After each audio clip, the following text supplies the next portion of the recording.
Selamat sore untuk kita semua. Shalom. Shalom. Selamat bertemu dalam kasih Tuhan Yesus dalam persekutuan ibadah kita pada hari ini. Minggu ini kita sudah memasuki minggu ke-6, minggu sengsara Kristus. Dan lihat bacaan kita 2 Timotius pasal 4 ayat 1 sampai ayat yang ke-8.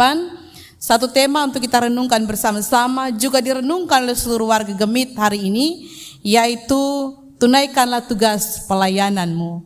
Jadi tema kita minggu ini, lihat bacaan kita 2 Timotius 4 ayat 1 sampai ayat ke-8, yaitu tunaikanlah tugas pelayananmu.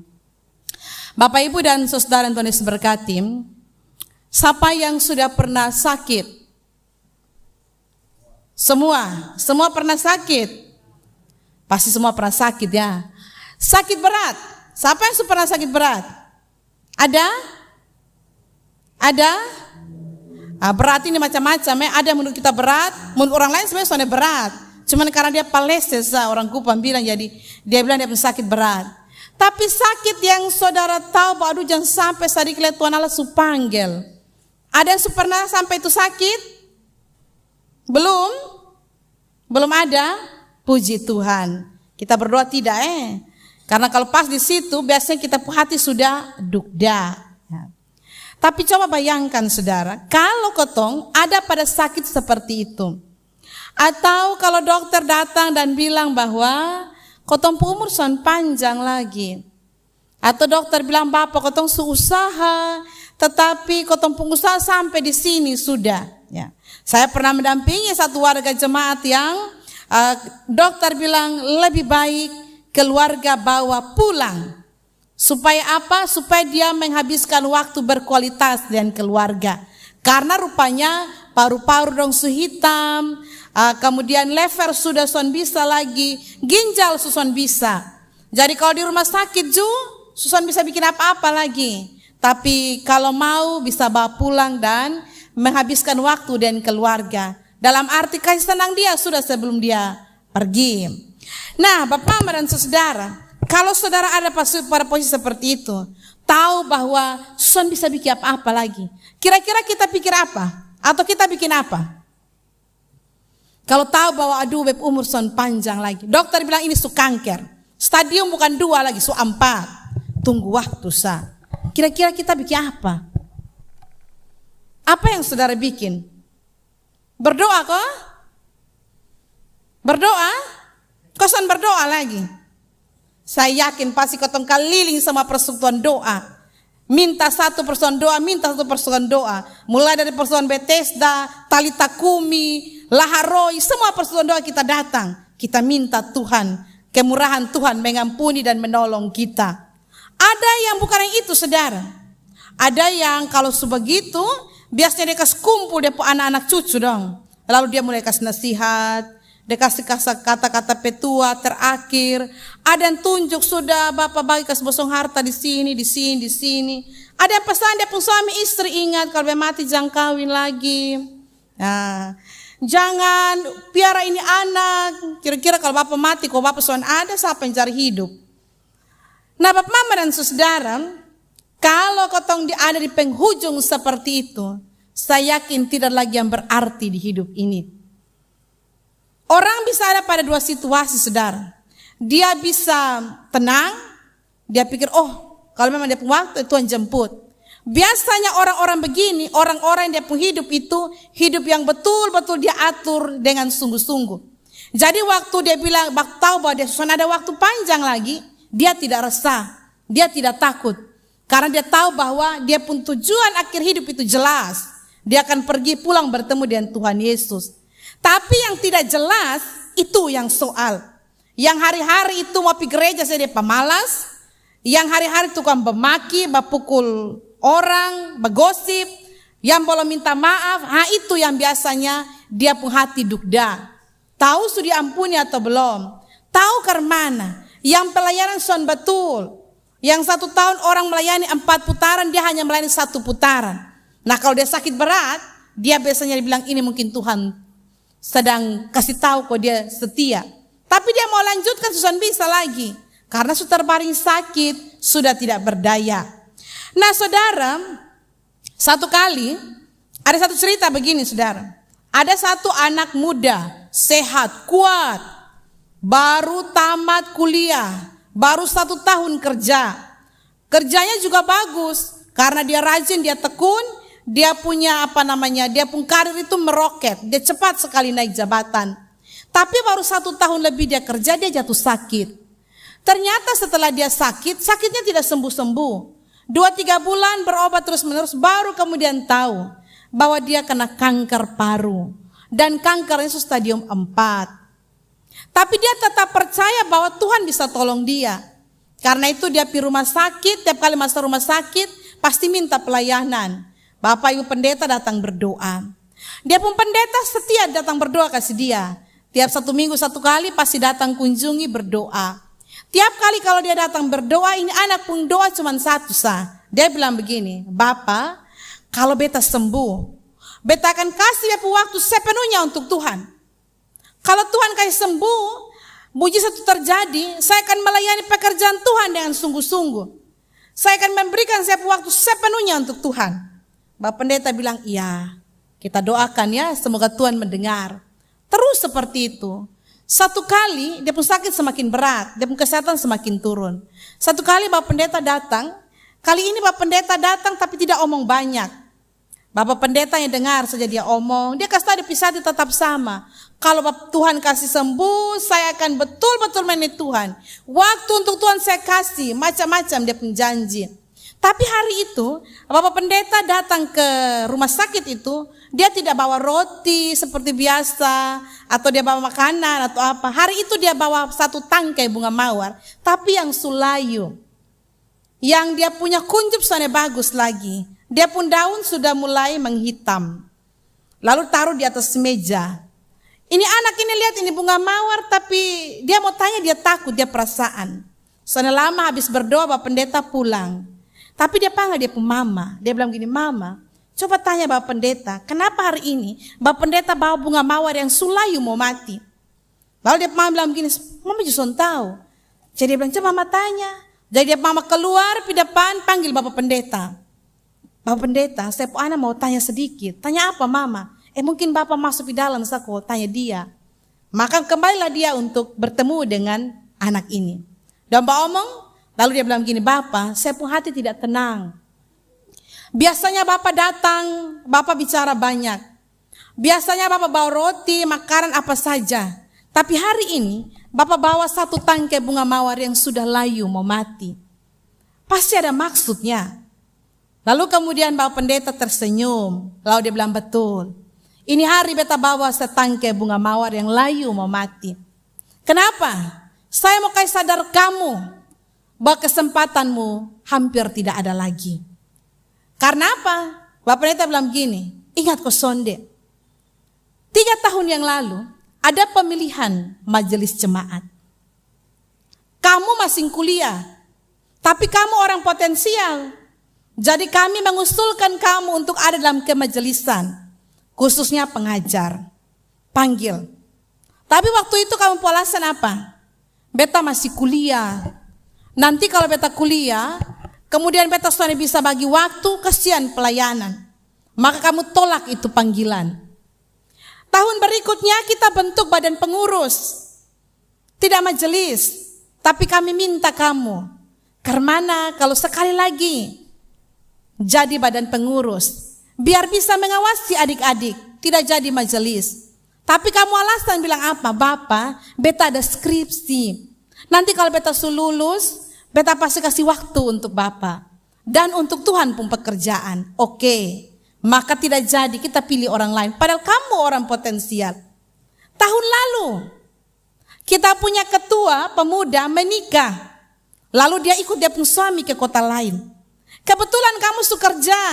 Kami ingat bahwa kamu sedang kuliah lagi, tapi kamu bagus di pemuda. Bapak Ibu pendeta datang, terutama pendeta datang untuk pendekatan. Boleh kok kasih waktu sedikit untuk pemuda, tinggal 2 tahun sah. Waktu itu kamu bilang apa? Bapak, beta baru merintis karir, baru mulai kerja. Takut juga pekerja son betul, atau pelayanan son berjalan dengan baik. Biar nanti baru beta jalankan lagi, mungkin periode berikut. Saya mau kasih tahu kamu, Kamu seperti mawar itu. Yang apa? Yang tubuhmu sudah mulai keropos. Yang tidak mungkin lagi dipulihkan secara medis. Karena sudah dimakan oleh penyakit. Tidak bisa bikin apa-apa lagi. Tapi satu yang harus kamu renungkan. Apakah Tuhan layak dikasih yang sisa seperti itu? Susan berdaya. Susan mampu. Susan bisa bikin apa-apa. Baru kita bilang saya mau melayani. Pada saat itu Susan ada kesempatan lagi. Waktu sehat dan kuat tidak mau melayani. Waktu sukeropos dan tidak berdaya, kita mau kasih kepada Tuhan. Pak Pendeta bilang, Tuhan itu butuh ketika engkau bersedia. Bukan ketika Susan bisa lagi baru cari Tuhan. Nah, Bapak Ibu dan saudara Tuhan Yesus berkati, itulah kita manusia. Waktu kita terdesak baru kita cari Tuhan. Baru kita bilang kita mau kasih waktu untuk Tuhan. Atau waktu sudah semakin sempit. Kita tahu bahwa kita tidak punya waktu yang panjang lagi. Atau kematian sudah dekat, baru kita mulai cari Tuhan. Bapak, Mama dan saudara yang Tuhan Yesus berkati, cerita ini mengantar kita pada pembacaan 2 Timotius pasal 4. Bagaimana Paulus mengirim surat kepada anak rohaninya Timotius. Paulus sudah tua. Kekuatannya tidak seperti masa muda lagi. Banyak kali Paulus tidak lagi mampu melakukan banyak perkara. Waktunya juga sudah tidak banyak. Paulus bilang waktu kematiannya sudah dekat. Ayat 6 bilang begini, mengenai diriku, darahku sudah mulai dicurahkan sebagai persembahan dan saat kematianku sudah dekat. Jadi Paulus tahu bahwa waktu ini tidak banyak lagi. Tapi waktu yang sedikit ini mendekati kematian, Paulus bicara itu kepada Timotius. Paulus, saudara, lihat kematian itu sebagai garis finish di dunia ini. Paulus bilang bahwa seperti pelari itu garis finish di sana.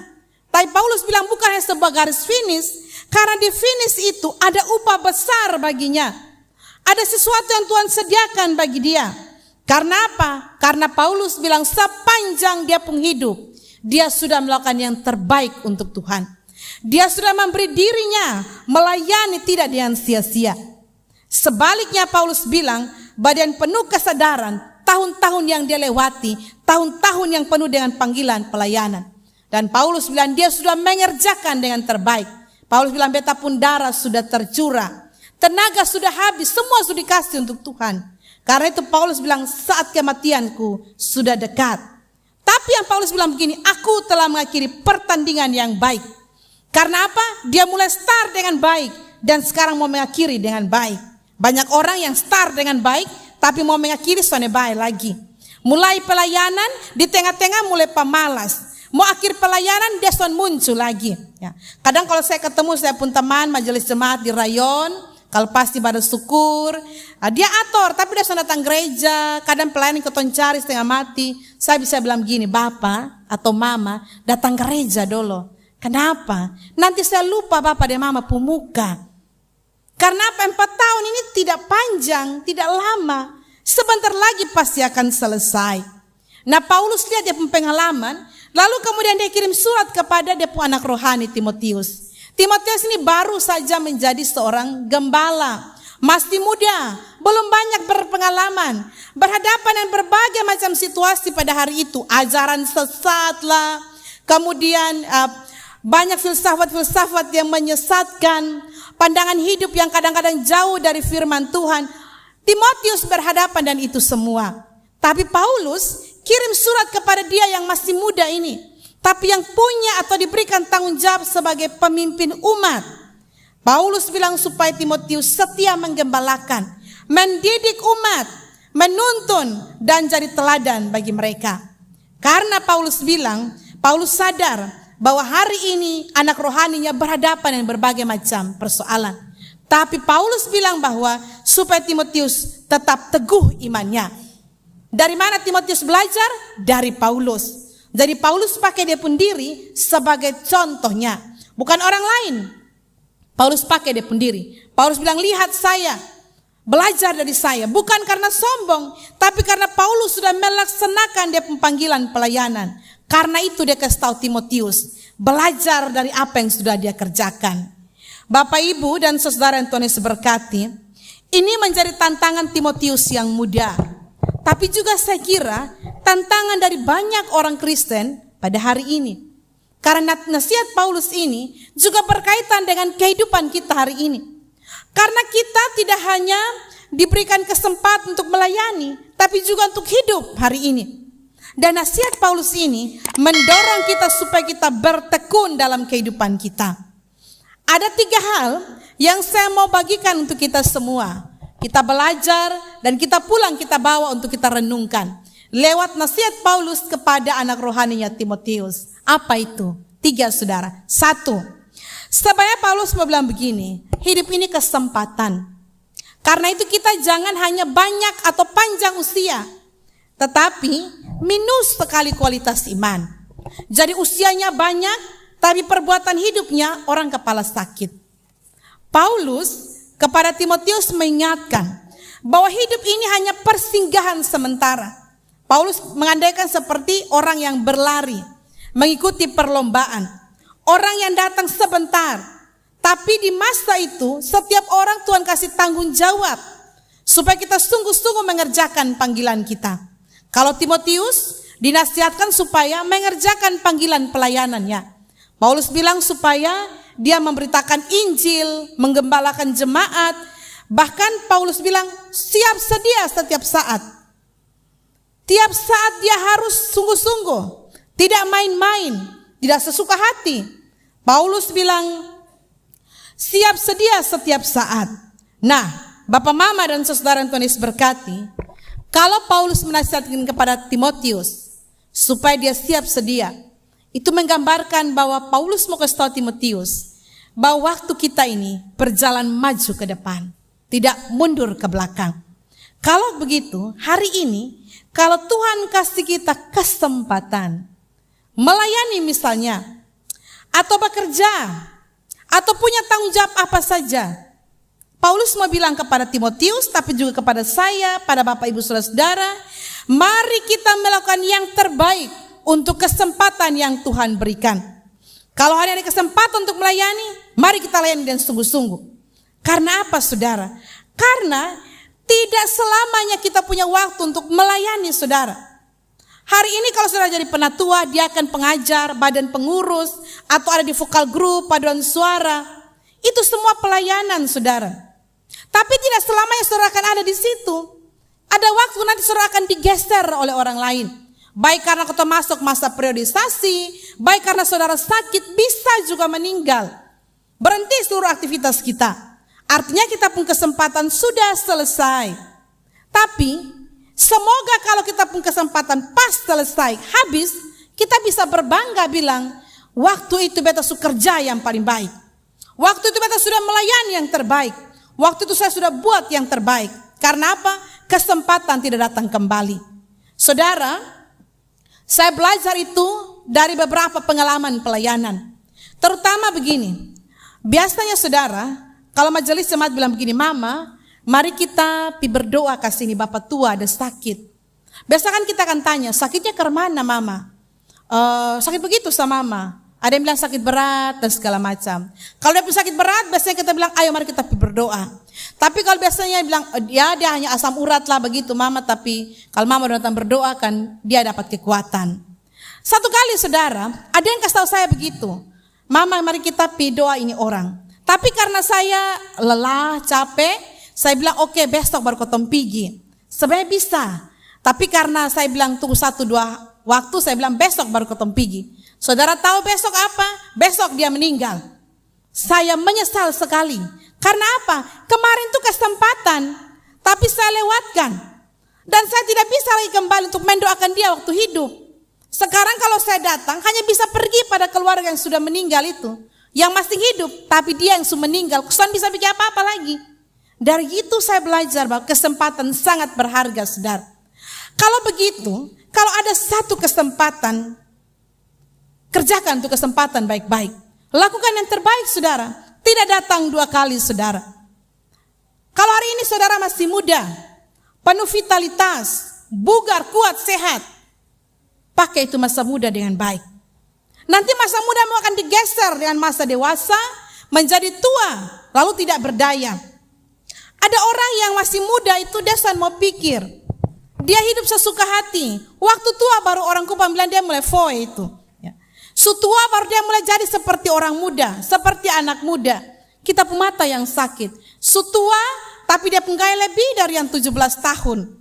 Yang 17 tahun saya pakai celana tuh masih malu-malu. Yang sutua saya pakai malu-malu lagi dan celana umpan. Padahal saya pikir ini mau kasih tunjuk apa, semua suka ribut habis. Tapi orang sutua tapi soalnya mau pikir itu. Masih muda dia sudah memainkan waktunya. Bapak Ibu dan saudara Tuhan Yesus berkati, ada juga orang yang kesempatan sekolah. Nih hari ini banyak anak muda yang datang sore. Sekolah ini tidak datang 2-3 kali saudara. Saya kasih tahu baik-baik pada saudara. Tapi ada yang tidak pakai dia punya kesempatan sekolah dan sungguh-sungguh. Dia pikir nanti 3-4 tahun dia bisa sekolah ulang lagi. Kalau saudara sudah lewat 17 tahun, 18 tahun, siapa yang mau balik kembali di SMA? Tapi waktu SMA, dari rumah pakai baju seragam, sampai depan sekolah ganti bagian baju bebas. Dari rumah minta uang untuk bayar uang LKS, bayar buku segala macam. Sampai di situ nyong dan motor tunggu dondopi fatum nasi. Sekolah san betul saudara. Akhirnya apa? Hamil, berumah tangga, nikah, urus anak. Teman-teman yang lain ada sibuk kuliah, sibuk posting, ketemu dosen, cari kerja segala macam. Dia apa? Dia pusing dan kehidupan rumah tangga yang dia belum siap. Belum siap tapi mau berumah tangga. Kesempatan sudah lewat saudara. Ya puji Tuhan kalau ada orang yang dia sungguh-sungguh mau kembali perbaiki dia hidup. Kalau tidak, dia hidup dalam rasa susah. Hari ini, kalau dapat kesempatan untuk sekolah, sekolah yang betul. Sekolah yang sungguh-sungguh. Dapat kesempatan kerja. Saya bilang begini pada orang-orang muda. Kalau kamu kasih habis kamu waktu, hanya sekedar ke sana kemari, coba ini. Tapi tidak ada sesuatu yang sungguh-sungguh kamu kerjakan, 40 tahun kamu akan menyesal. Karena apa? Kamu tidak punya pegangan hidup. Kerjamu tidak ada. Karena apa? 30 tahun itu saat dimana orang harusnya sudah mantap dengan karir. Sudah mulai kerja. Entah dia honor atau dia kerja di sini. Dia sudah tahu. Dia mau kerja tujuan yang mana. Ada orang sampai 35 tahun juga. Uang rokok masih dari bapak mama. Uang rokok masih mama yang kasih. Uang pulsa masih orang tua. Karena dia bilang apa? Biar orang tua mampu. Orang tua kaya, bisa. Hidup dari bapak mama. Pas bapak mama meninggal, dia pusing.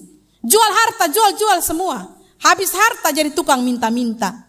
Karena apa? Kesempatan muda tidak dipergunakan dengan baik. Kalau saudara jadi orang tua, ini kesempatan saudara. Didik kita pun anak saudara. Saudara perhatikan, kalau dia SMP, SMA, susah bagi saudara untuk menasihati. Sudah susah. Karena apa? Pergaulannya sudah lebih banyak pada teman-teman. Tapi begitu dia masih 4-5 tahun, 6-7 tahun, masih di saudara punya pengawasan tangan, didik dia, ajar dia, sopan santun, tata kerama, mengasihi orang lain, bagaimana tidak bertengkar dengan orang lain. Lewat dari itu saudara akan punya PR besar. Karena apa? Kesempatan kita untuk mengajar mereka sudah semakin sedikit. Bapak Ibu dan saudara yang Tuhan Yesus berkati, kesempatan itu biasanya tidak datang 2 kali. Karena itu kalau saudara punya kesempatan layani dan sungguh-sungguh saudara. Nanti ada pemilihan majelis jemaat. Kalau namamu disebut, jangan bilang, aduh beta masih muda, aduh beta belum bisa. Jangan saudara. Tuhan pasti memperlengkapi orang-orang yang menerima itu kesempatan. Tapi orang yang membiarkan kesempatan itu pergi, jarang kesempatan itu datang kembali. Nah, Paulus bilang pada Timotius, sungguh-sungguh dalam pekerjaanmu.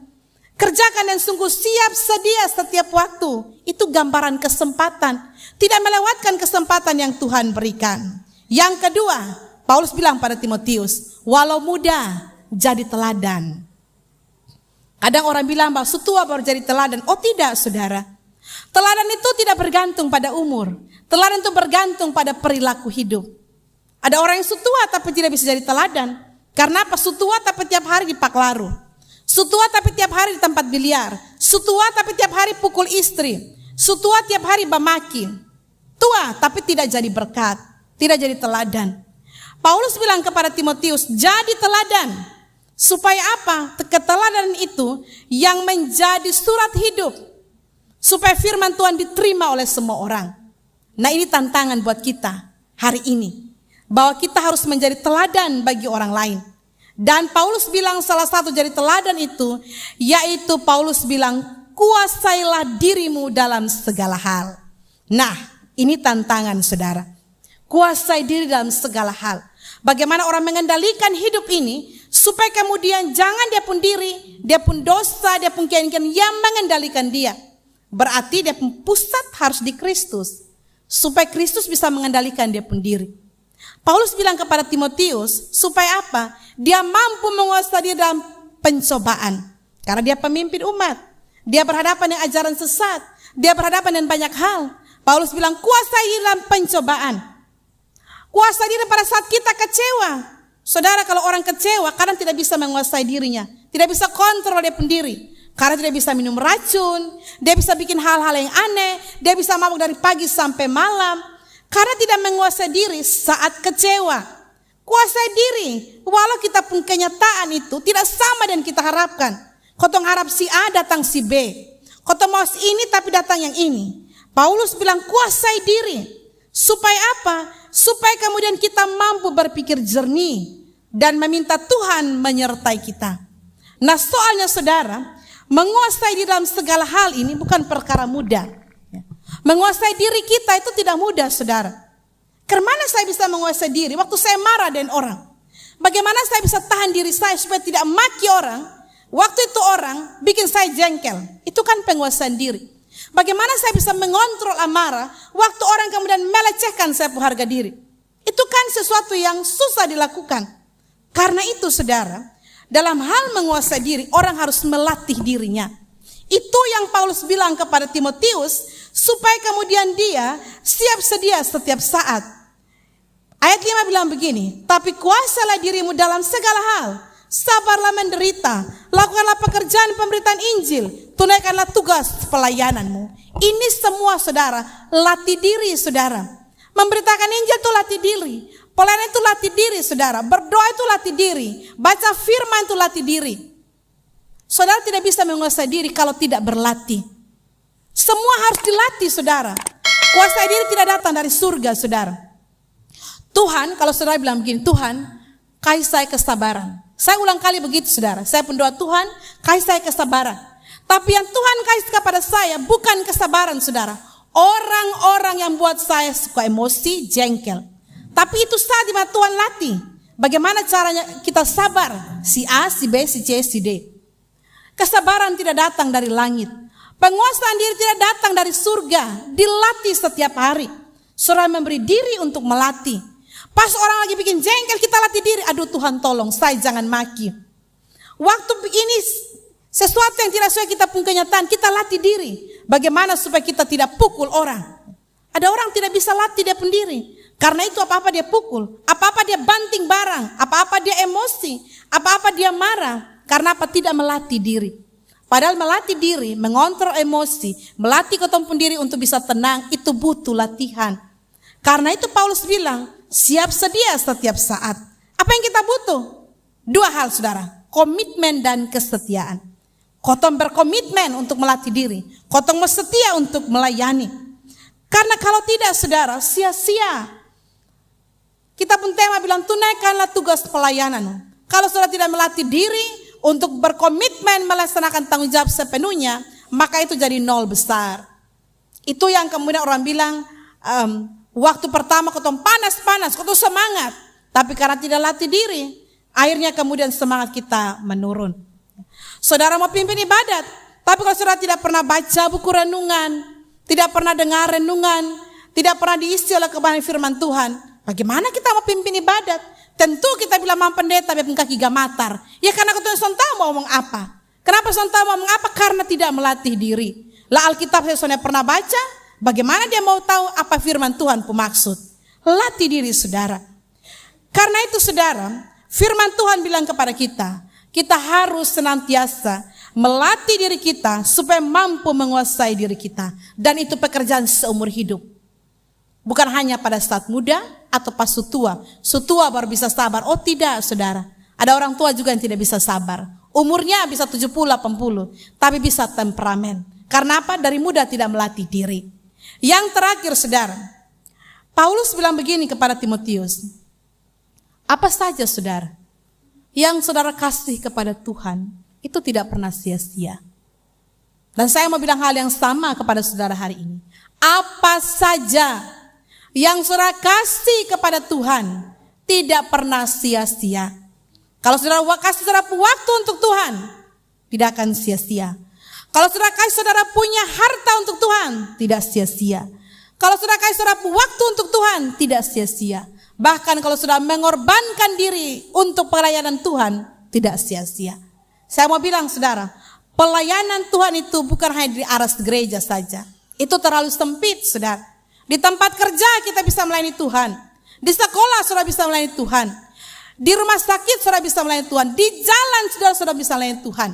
Saudara, ulang-ulang saya bertemu dengan orang di jalan yang tidak bisa sabar. Saya tahu dia orang Kristen, tapi begitu orang senggol dia memaki. Dia tidak melayani Tuhan. Dia lihat lampu merah, tapi begitu dia mau lewat, karena sudah ada yang palang duluan, dia memaki orang dari belakang. Saudara, apa saja yang kita persembahkan untuk Tuhan, itu tidak pernah sia-sia. Karena itu Paulus bilang begini, sekarang telah tersedia bagiku mahkota kebenaran yang dikaruniakan kepadaku oleh Tuhan, hakim yang adil pada harinya. Tapi ini yang paling penting. Ayat 8b yang terakhir. Tetapi bukan hanya kepadaku, melainkan juga kepada semua orang yang merindukan kedatangannya. Jadi mahkota kemuliaan itu adalah hadiah bagi setiap orang yang memberi diri untuk pelayanan Tuhan. Mahkota kemuliaan itu diberikan kepada semua orang yang hidupnya mengikuti apa yang Tuhan kehendaki. Itu yang tadi saya bilang. Tidak ada yang saudara berikan kepada Tuhan yang sia-sia. Hari ini saudara, kita memasuki minggu terakhir dari minggu ke-6 sengsara Kristus. Tadi pagi dalam kebaktian kedua, kita menhabiskan 91 anggota CD. Saya tidak tahu saudara sudah menjadi anggota CD seberapa lama. Ada yang 10 tahun? Ada? Ada yang 10 tahun jadi anggota CD? Ada. Ada yang tahun lalu baru tabis CD? Ada. Ada yang 2 tahun baru tabis CD? Ada. Ada yang 20 tahun? Saudara harus bercermin dan bertanya, sekarang saya jadi anggota CD, orang yang disebut dewasa secara iman. Tapi kira-kira saya melaksanakan panggilan saya tidak sebagai orang dewasa secara iman. Waktu tadi pagi saya mengangkat tangan saya dengan Bapak Pendeta dan memberkati 91 orang. Dalam hati saya juga berdoa, Tuhan, semoga yang 91 ini mereka setia mengikuti Tuhan sampai akhir. Karena banyak kali, tabisnya banyak saudara. Tetapi yang muncul kembali di gereja tidak sampai setengah. Kita punya penaguhan CD selesai ini. Nanti waktu keton perjamuan kita banyak orang. Tapi coba saudara lihat setelah habis perjamuan itu. 2 minggu setelah perjamuan, gereja kita kosong kembali. Waktu kita mau penabisan begini saudara. Tadi pagi kita penabisan kebaktian kedua itu di luar dari kita punya pengharapan. Kita pesan kursi tambah itu 400 lebih. Yang datang berapa? 1.400. Banyak sekali saudara. Tetapi hari Minggu gereja-gereja yang lain tidak sampai begitu saudara. Oke, adalah yang jadi jemaat tamu yang datang karena keluarga. Tetapi saya kira jemaat tamu tidak sampai 600. Tapi kita sendiri sebagai anggota CD ada di mana? Ada yang bertahun-tahun sudah datang gereja habis tegukan CD. Ada yang datang gereja itu cuman pada saat dia dibaptis, dia CD, dia nikah, bawa dia punya anak waktu CD atau bawa dia punya anak waktu nikah. Bayangkan selama dia hidup hanya 5 kali dia gereja. Hari lain di mana? Di kebun, di sawah, di tempat kerja, di rumah. Hari di mana Tuhan bisa bertemu dengan dia menolak untuk datang bertemu Tuhan. Saudara, mahkota kemuliaan adalah sesuatu yang dicari oleh semua orang beriman. Apa gunanya saudara jadi orang Kristen kalau saudara kelak tidak menerima mahkota kemuliaan? Bahkan Paulus sendiri sampai bilang, jangan sampai aku ditolak. Berarti begitu sulitnya untuk bisa dapat mahkota kemuliaan. Karena itu orang harus bersungguh-sungguh dengan imannya. Saudara akan masuki minggu sengsara yang ke-7 dan masa perayaan Jumat Agung dan Paskah. Semoga saudara terus mengimani panggilanmu dan melaksanakan panggilan itu dalam hidupmu setiap hari. Supaya kelak mahkota kemuliaan juga menjadi milikmu. Tuhan memberkati dan menolong saudara sekalian. Amin.